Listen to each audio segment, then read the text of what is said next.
Hello, hello. Bonsoir, bonjour, ça dépendra. Bienvenue donc dans cette nouvelle journée du Love Challenge. On espère que vous passez un bon moment et que ça vous permet aussi de réfléchir, de voir les choses sous un autre angle et de commencer à sentir quelles sont les clés à développer si aujourd'hui vous êtes célibataire pour pouvoir rencontrer l'homme et pouvoir créer la relation que vous avez envie.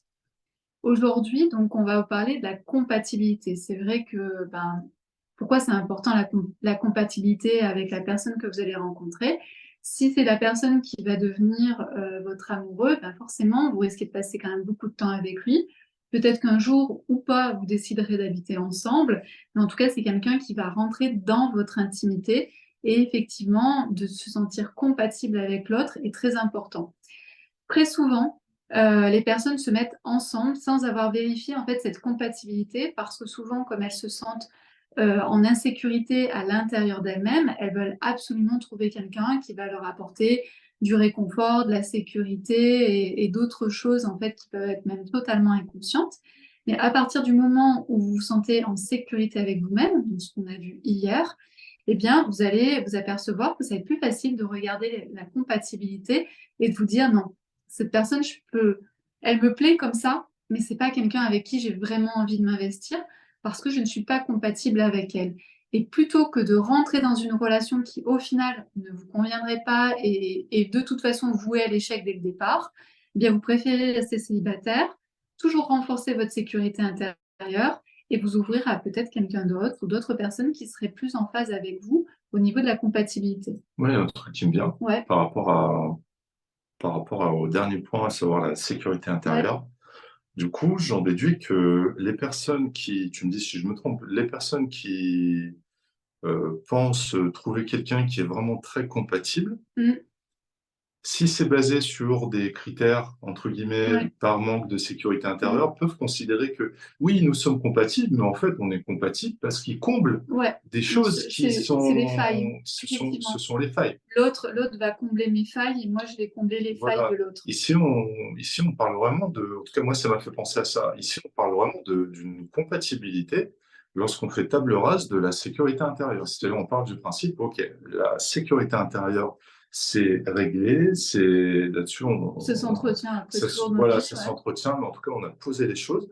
Et au niveau de la compatibilité, on est là avec des vrais critères, Oui, avec du bonus. oui, et on est clair en fait aussi sur ce qu'on recherche. Par exemple, ce qu'on va retrouver très souvent quand il y a un manque de sécurité intérieure, ça va être le pervers narcissique avec la victime.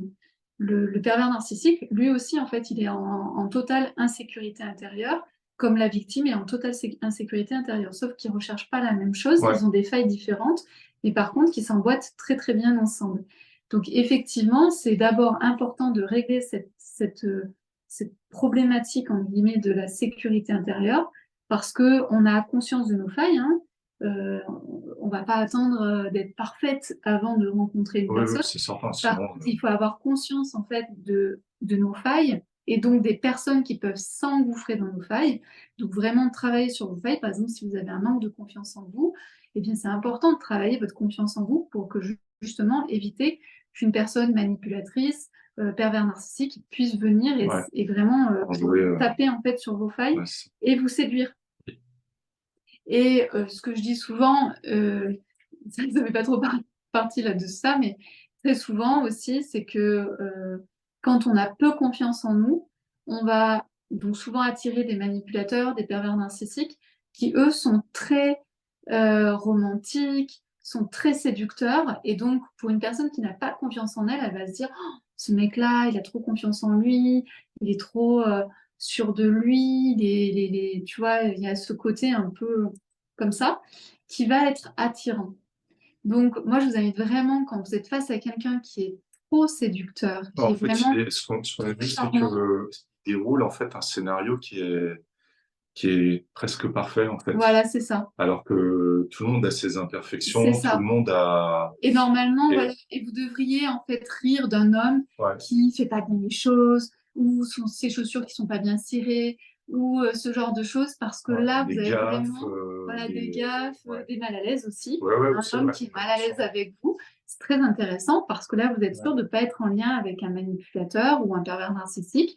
Un homme qui n'est pas très à l'aise avec vous, c'est au contraire plutôt très intéressant parce que ça veut dire que vous l'impressionnez un peu, il est un peu pâteau, il ne sait pas trop comment s'y prendre avec vous. Et en réalité, gardez ce côté ouvert en vous disant, c'est mignon. En fait, c'est juste que cet homme-là, bah, peut-être qu'il ne sait pas trop y faire. Et c'est plutôt un bon signe parce que toutes les personnes en fait, qui sont manipulatrices, pervers narcissiques, sont très très habiles dans tout ça. Et donc, c'est, comme tu disais, c'est un peu C'est un professionnel, c'est un quoi. professionnel Ouais. de la séduction. Donc, fuyez plutôt ce genre de personnes. Donc, si on revient à notre sujet du jour, parce qu'en fait, c'est vrai que la sécurité intérieure, c'est vraiment un grand, grand sujet. Et ce qui, moi, personnellement, m'a permis, en fait, de faire plein de choses. Donc, c'est pour ça que, pour moi, la sécurité intérieure, c'est la base de tout, euh, dans tout ce que vous faites dans votre vie, mais encore plus en amour, pour éviter de rencontrer, en fait, les mauvaises personnes, c'est la base.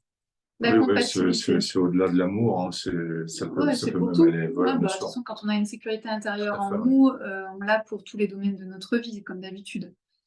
En ce qui concerne la compatibilité, on peut aller voir cette compatibilité sous tous les angles.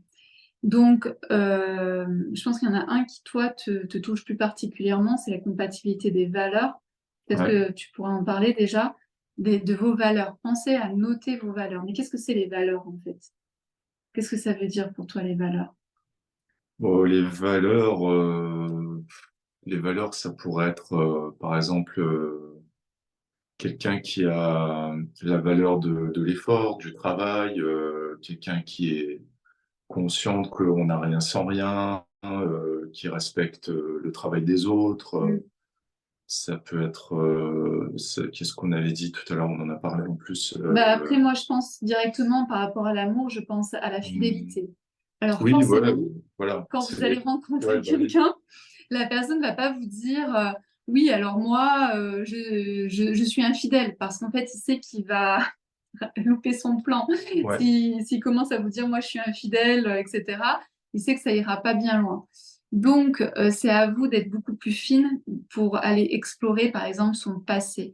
Est-ce que, par exemple, moi, ça a été très, très parlant avec toi, où, tu vois, j'avais compris qu'avec Jean-Philippe, vous étiez vraiment liés, qu'il y avait vraiment quelque chose de loyal entre vous, et observer finalement ces amitiés. Moi, quand j'ai observé, en fait, les amitiés que Sweet Sweet avait avec d'autres personnes, je me suis dit, ce mec-là, il est loyal, c'est-à-dire qu'il n'a pas forcément besoin d'avoir beaucoup d'amis, mais par contre, quand il est face à quelqu'un qui l'apprécie vraiment, il va être loyal. Ouais, Tu ça, ouais. m'arrêtes? Non, non, mais t'as tout Je à vais fait faire des raison. conneries. Ah bah du coup, non, non, c'est ça. Et C'est ça. donc, observer. Donc, après, vous pouvez aussi observer ses précédents couples, comment ça s'est passé. Est-ce que c'est plutôt lui qui a été trompé? Est-ce que c'est plutôt lui qui a trompé? Et s'il a trompé, pour quelle raison? Et donc, de lui poser la question. Souvent, en fait, un homme, il va tromper parce qu'il se sent mal dans son couple et qu'il n'a pas su dire que ça allait pas dans son couple. Donc, savoir est-ce qu'il a maturé? Est-ce que s'il est allé voir ailleurs, est-ce qu'aujourd'hui, il a compris pourquoi il était allé voir ailleurs et est-ce que ça lui a servi de leçon? C'est tout ça en fait qu'il faut aller explorer parce que forcément la personne en face ne va pas vous dire alors oui, mais ma valeur c'est l'infidélité. Non, par contre, observer dans sa manière d'être avec ses amis et observer peut-être dans son passé ce qu'il a appris s'il y a eu des infidélités. Donc ça fait partie des valeurs. Donc identifiez vos valeurs à vous. Si pour vous, la valeur fidélité est très importante, allez chercher des clés chez la personne pour voir est-ce que c'est une personne qui a plutôt une capacité à être fidèle ou est-ce que c'est plutôt quelqu'un qui est assez volage de manière générale. Ouais. Ensuite, on avait pensé à la compatibilité intellectuelle. Ouais. Intellectuelle dans le sens où est-ce que la personne que vous allez rencontrer va pouvoir vous nourrir intellectuellement? Est-ce que Mm, vous allez pouvoir échanger? Est-ce que c'est quelqu'un qui a un esprit constructif et non figé, quelqu'un qui est en train de perpétuellement mm, apprendre, mm, mm, mm, découvrir de nouvelles choses, qui est pas là avec ses acquis Bah, je sais pas s'il a par exemple 40 ans, est-ce qu'il est avec ses acquis du bac, quoi? Ou... Oui, et puis après, c'est aussi une question de comment ça fonctionne en quelque sorte dans le cerveau. Par exemple, euh, on avait une amie, en fait, c'est quelqu'un de très vif, en fait, dans son esprit, qui aime découvrir plein de choses. Et en fait, elle était avec quelqu'un qui était, pour le coup, qui allait dans ses valeurs, c'est-à-dire fidèle, quelqu'un de très à l'écoute, quelqu'un de présent, qui voulait vraiment son bonheur. Donc là, on cochait vraiment toutes les cases en fait des valeurs. Mais par contre, c'était quelqu'un qui était plutôt lent, qui était très tranquille, qui n'avait pas beaucoup d'ambition, alors qu'elle, elle avait beaucoup d'ambition. Donc tout était un peu... Il y avait des il y décalages. avait vraiment des Ouais, décalages. Et donc elle me disait, mais en fait, oui, il est gentil, oui, il a toutes les valeurs que moi, on partage les mêmes valeurs. Mais dans notre façon en fait de voir ouais, la ouais. vie, que ce soit le rythme, que ce soit la vision, etc., on n'est pas du tout au même endroit. Et donc, je m'ennuie avec lui. Et donc, ça, c'est aussi important. Oui, c'est pas parce que c'est quelqu'un qui est pas bien.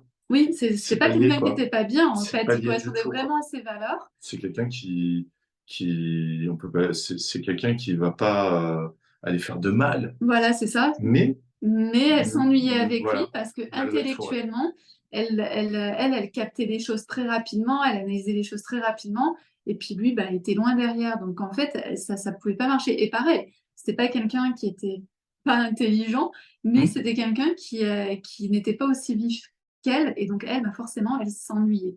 Donc ça, c'est aussi important de voir au niveau intellectuel. C'est pas forcément d'être intéressé par les mêmes sujets, c'est pas ça du tout, et c'est plutôt de voir est-ce que la personne a cette capacité d'analyse si vous, par exemple, vous avez une capacité d'analyse, de profondeur, etc., même au niveau des émotions, elle était elle partageait facilement ses émotions et lui avait beaucoup de mal, en fait, à parler de ses émotions. Donc là, c'est pareil, ça crée, en fait, une sorte de mur entre eux parce qu'ils ne parlaient pas, en quelque sorte, le même langage. On pourra le voir aussi, les 5 langages de l'amour. Moi, je trouve que ça donne des repères assez intéressants, mais après, faut vraiment aller plus en profondeur. Hmm. Ensuite, il y a bien sûr toute la partie charnelle, physique. Par exemple, si vous avez besoin d'être assez régulièrement collé à votre amoureux, de lui faire des bisous, d'avoir peut-être des relations sexuelles avec lui, et que lui, en fait, pas du tout. Par exemple, vous aimez bien le matin faire des petits câlins, et lui, pas du tout. Il veut pas être touché, il veut pas parler avec vous le matin. C'est peut-être pas quelqu'un avec qui vous allez pouvoir vraiment vous entendre. Et ça, c'est pareil. On l'a vu dans un de nos couples d'amis. Le problème, c'est que il y en avait une qui parlait beaucoup et qui avait besoin d'être toujours collée à l'autre. Et l'autre, en fait, détestait être touchée le matin, parler le matin, dire bonjour même le matin. C'était quelque chose qu'il détestait faire. Donc, en fait, ils ne s'entendaient pas, ils ne se comprenaient pas à ce niveau-là. Donc c'est Alors, vrai que à terme, ça ouais. peut taper sur le système Ben, en fait, ça et fonctionne pas, en fait. ouais, On n'est pas sur le même rythme. Et ouais, c'est pour ça ouais. que c'est intéressant aussi, parce que très souvent, on va être attiré par nos opposés. Par exemple, ici, avec une personne qui aime beaucoup les câlins et l'autre qui n'aime pas du tout les câlins, donc peut-être que ça peut être au départ une attirance parce qu'on se dit, tiens, il est bizarre celui-là, mais comment il fonctionne, etc. Donc ça peut attiser la curiosité, mais derrière, dans le long terme, même dans le moyen terme, Dans le moyen, ouais. c'est Ouais, très compliqué à gérer. ouais. Donc, moi, par rapport à toutes les personnes que j'ai pu rencontrer, que j'ai pu accompagner, je me suis aperçue quand même que la plupart des couples qui fonctionnent bien, ce sont quand même des couples qui sont harmonieux, c'est-à-dire des couples qui fonctionnent à peu près de la même manière, qui ont donc au niveau intellectuel, en fait, le, le même rythme en fait intellectuel, des personnes qui bien sûr partagent les mêmes valeurs, les personnes qui ont les mêmes besoins d'un point de vue euh, charnel, émotionnel, Communication, communication. Par exemple, moi, c'était clair et net que je voulais rencontrer une personne qui était dans la communication. Une personne qui n'est pas dans la communication, c'est quelqu'un qui n'est pas pour moi. Et ça, c'est vraiment important de définir en fait ce qui va faire euh, pour vous, la personne en quelque sorte idéale. Vous avez le droit en fait de poser vos idéaux. Alors bien sûr, on aurait pu me dire ah mais oui, les hommes ils n'aiment pas discuter, ils n'aiment pas être dans la communication. Bah, peut-être ça c'est ta vision, c'est ta croyance limitante. Moi, dans mon cas, c'était hyper important d'être avec une personne qui sait autant parler de ses émotions que de parler de ce qu'il est en train de faire, que de me dire bah là ça va pas, etc. Parce que pour moi, c'est la base d'un couple. Donc être avec quelqu'un qui se tait sur tout, c'est ingérable en fait pour moi. Et c'était pas quelque chose que je voulais vivre. Ouais, puis si ce sont des critères qui sont vraiment importants pour vous, il faut pas transiger sur les Ouais, sur 20%. ça, ouais. Et même Parce si on vous dit mais ça tu rêves ma pauvre ou ça c'est impossible à trouver, ouais, moi je vous dis ou il y ouais, a de ouais, tout en fait ouais, dans un couple. ou de dire: «Oui, mais là-dessus, là-dessus, là-dessus et là-dessus, il faut faire des compromis». Ah, vas-y, parle des compromis. Je pense que ça peut être intéressant parce que Heu, j'ai pas prévu de parler de ça. ah ouais, OK. Bah, les compromis, on en entend, bah, je trouve trop parler et nous, on s'est rendu compte qu'en fait, on fonctionne pas par, compromis. On est même un peu contre le Mm. compromis et nous, lorsqu'on prend une décision, lorsqu'on fait quelque chose, on part du principe qu'il faut l'adhésion totale. Des deux. Des 2, bien sûr, oui, des 2. Des 2, donc ça nécessite, beaucoup de discussions, Mm. s'il y a besoin. Ouais. Parce que des fois, ça sert à rien de parler pour ne rien Mm, dire, mm. mais lorsque c'est quelque chose de très important, ben, on prend le temps de vraiment discuter, de poser les choses et on sait tous les 2 parce qu'on fonctionne de la même manière Mm. qu'il faut une adhésion totale, parce que sinon derrière, dire oui, par exemple, pour faire plaisir, Ouais.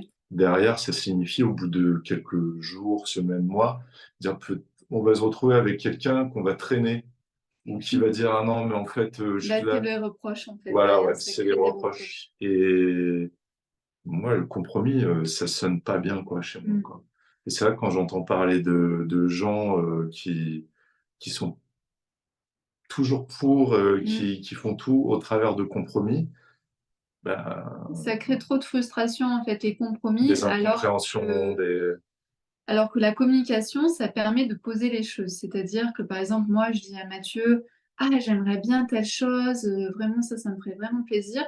Et Mathieu va me dire, moi, ça ne sonne pas très bien chez moi, je verrais plutôt ça. Et là, je vais dire, ah, bof. Et après, on se dit, bon, bah, qu'est-ce qu'on fait pour que ça nous convienne à tous les deux et donc trouver une solution qui soit encore mieux que celle que j'avais et ouais, mieux que celle que toi, tu avais. ouais, mais carrément, ouais Et, et mais c'est c'est une ça que ça solution permet de faire, donc c'est ouais. Ouais. créatif, en fait, c'est de créer ensemble la solution. Et quand on arrive à créer ensemble cette solution, ça crée souvent une solution qu'on n'aurait pas trouvée déjà tout seul. Donc c'est pour ça aussi que ça sert à Ouais, ça d'être à deux. Et ensuite, c'est une solution qui va convenir aux deux, c'est-à-dire que les deux vont être à 100% en adéquation. Alors que si Mathieu m'avait suivi dans mon idée, peut-être que lui, ça lui aurait convenu qu'à 70%, donc il y aurait 30% de lui à l'intérieur qui dirait ah ouais, mais en fait, j'ai pas trop envie, ou ça me saoule, ou ça, c'est pas très bon pour moi.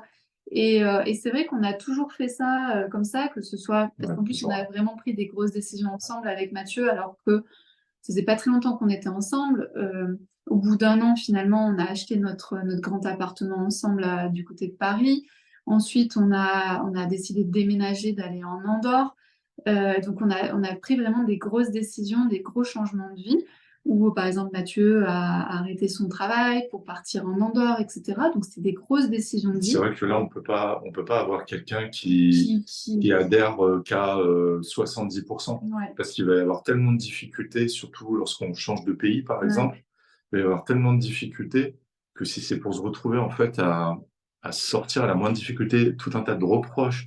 En Mm, fait, oui, je t'avais dit mm. ou Ouais, j'en ou étais j'en étais sûr, sûre, ou tu vois, j'ai quitté mon job à cause de toi, tatati, enfin, voilà, des choses qui sont horribles voilà, et que donc l'on retrouve en fait quand les gens restent assez longtemps ensemble, on le retrouve en fait plus tard. ouais. Et là, il y a plein, plein de reproches. Donc je sais pas si cette vision sur le compromis est la bonne réponse ou en tout cas, nous, c'est quelque chose qui fonctionne pas chez nous. Ouais. Ça fonctionne pas du tout. Et je vous invite vraiment à réfléchir sur cette notion de compromis parce que Ouais. c'est quelque chose qui a été plugué Moi, j'en ai entendu parler, dans le couple. Oui, enfin, tout le monde fait des tout le compromis monde, dans son couple. On te tout le monde, dit, tu tout le dois monde, faire des tout le monde. compromis pour que ton couple fonctionne. Nous, on n'est Ouais, pas du tout d'accord avec ça. Donc, je vous invite vraiment à réfléchir ce que veut dire pour vous compromis, peut-être dans vos anciennes relations. ouais, Regardez là où vous avez fait des compromis et finalement, vous êtes retrouvés à faire des reproches, à pas vous sentir bien dans votre vie, etc., etc., parce que ça a été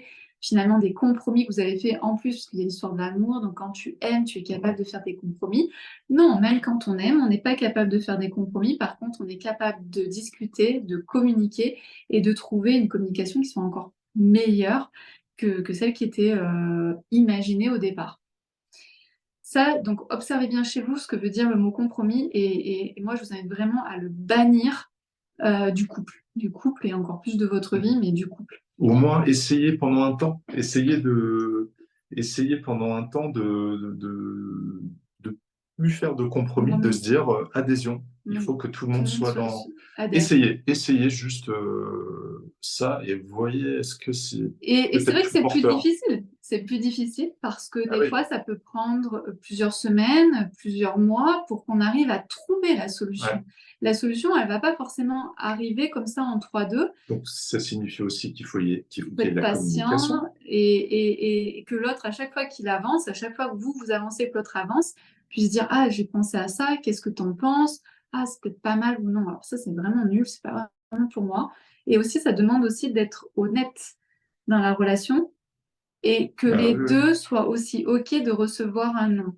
Hein, parce que quand on fait des propositions en amour, on croit que l'autre va toujours nous dire oui parce qu'il nous aime, par amour. Et donc là, il faut accepter que même l'autre, qui est en amour pour vous, puisse vous dire non. Et c'est normal. Mais c'est pas un non ferme et définitif, c'est un non, là, ce que tu me proposes, ça me parle pas trop, mais je suis OK de réfléchir peut-être à autre chose qui pourrait être encore mieux et qui pourrait me correspondre aussi. Donc c'est ça qui est vraiment important de comprendre, c'est que l'autre qui est en amour, il doit pas tout le temps vous dire oui.